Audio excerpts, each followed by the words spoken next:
banyak saksi yang bermunculan itu saya terima kasih sebenarnya. Cuman karena saksi yang bermunculannya tidak searah, jadi malah bikin pusing yang ada. Oh, bikin pusing. Iya, bikin pusing. Saya sampai bingung harus percaya ke siapa, harus dengerin yang mana. Nah, kalau pada tahun 2016, apakah pihak keluarga kesulitan nggak sih mencari saksi yang tahu sebenarnya kronologis kematiannya almarhum itu gimana pada tahun 2016 sendiri? Pada tahun 2016 sebenarnya saya dibilang sulit ya. Karena memang saya tanya sana tanya sini tuh mereka seperti tertutup. Yang saya tahu itu hanya Aep dan Dede, itu pun tahu saat di pengadilan. Dan BAP?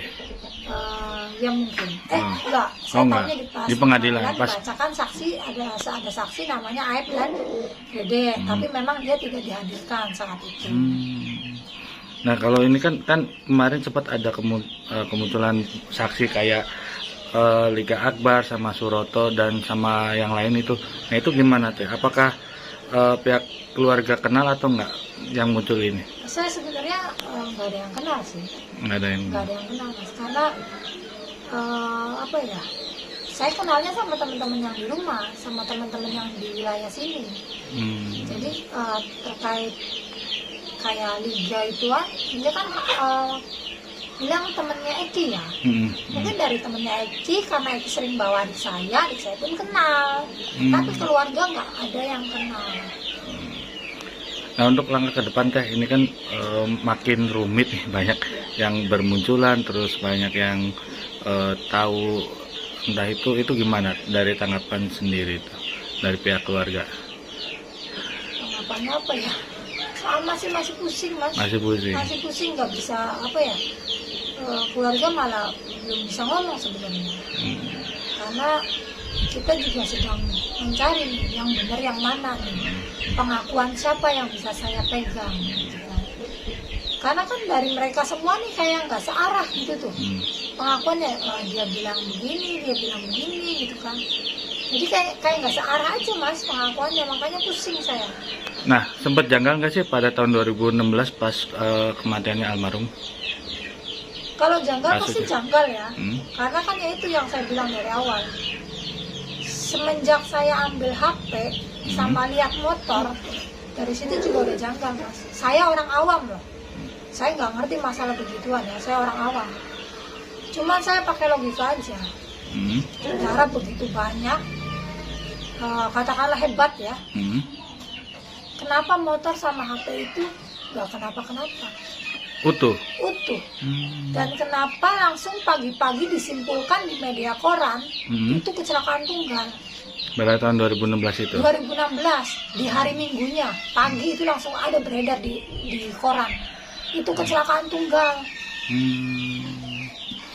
Sempat ada pihak kepolisian nggak sih yang datang pada tahun 2016 itu bahwa ada kejanggalan ini atau gimana? Tidak ada. Itu yang saya dengar dari kakek itu, waktu kakek sama bapak ke rumah sakit itu ada kayak semacam pihak polisi di rumah sakit pun yang bilang katanya kecelakaan tunggal.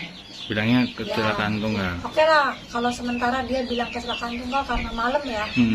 Cuman kan harusnya kan di paginya itu diselidiki dulu atau gimana gitu ya.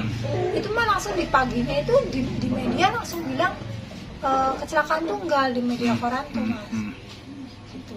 Kalau tahu saya kenyataannya adik saya dibunuh, kemungkinan saat itu baju-baju pun saya tidak akan buang.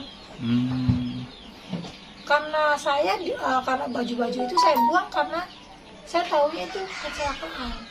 Tahunya kecelakaan, makanya kalau tadi kata orang Jawa itu menghilangkan apes, buang sial ya. Buang sial kalau kata orang Jawa. Buanglah itu baju ke laut sama bapak gitu kan. Tapi yang bapak saya dapat dari rumah sakit itu cuma sekedar baju. Bawahan nggak ada, baik celana atau apa itu nggak ada. Itu alasannya apa kan dari pihak? Nggak ngerti ya. Karena yang nerima bapak juga nggak mikirin ke situ, mungkin pikirannya langsung cepat nih anak dibawa pulang gitu. jangan kelamaan di rumah sakit. Nah, kondisi pada 2016 itu, kondisi almarhum itu apakah masih hidup pas di rumah sakit atau gimana? Bapak saya itu datang ke rumah sakit itu almarhum masih dalam keadaan koma, masih ngorok. Cuman bapak datang ke rumah sakit sekitar 5 menitan lah kalau nggak salah. Nggak lama sih, sekitar 5 menitan itu langsung meninggal. Karena mungkin darah yang sudah begitu banyak kali. Karena memang begitu bapak peluk adik saya itu, ini darah banyak. Bagian kepala belakang. Oh, luka. Dia robek atau enggak saya nggak tahu. Karena kan udah rambutnya kan udah ngegumpal Gumpal darah. Jadi kita nggak bisa kan dibuka-buka gitu, nggak bisa kan. Terus ya memang nggak kepikiran gitu kan. Tapi di sini jelas banyak darah di bagian kepala belakang. Nah, untuk harapan dari pihak keluarga apa untuk kasus ini? Harapannya sih cepat ada titik terang, Mas. Karena keluarga sudah sangat capek ya. Termasuk yang DPO itu. Ya, sudah sangat capek, sudah sangat lelah juga mencari keadilan gitu. Harapannya ya ingin segera cepat terungkap, cepat ada titik terang, pelaku pun cepat tertangkap. Karena keluarga itu sangat-sangat ingin mengetahui siapa pelakunya dan apa motifnya.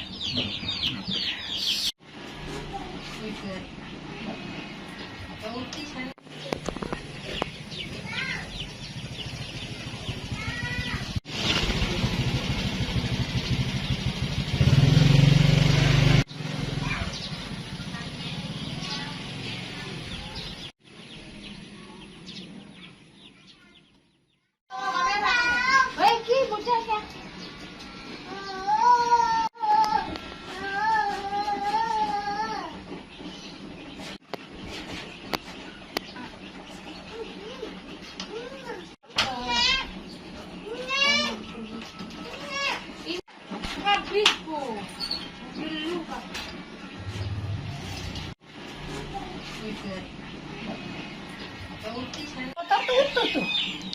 Tapi kenyataannya emang utuh nggak? Utuh bener. Utuh, makanya saya sedikit.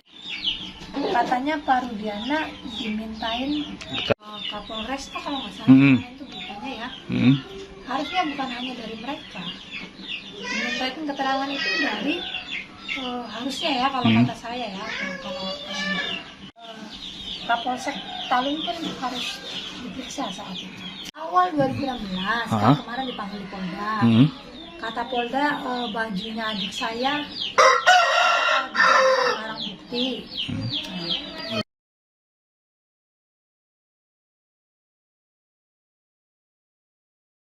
Sebenarnya kalau banyak saksi yang bermunculan itu saya terima kasih sebenarnya. Cuman karena saksi yang bermunculannya tidak searah, jadi malah bikin pusing yang ada. Oh, bikin pusing. Iya, bikin pusing. Saya sampai bingung harus percaya ke siapa, harus dengerin yang mana.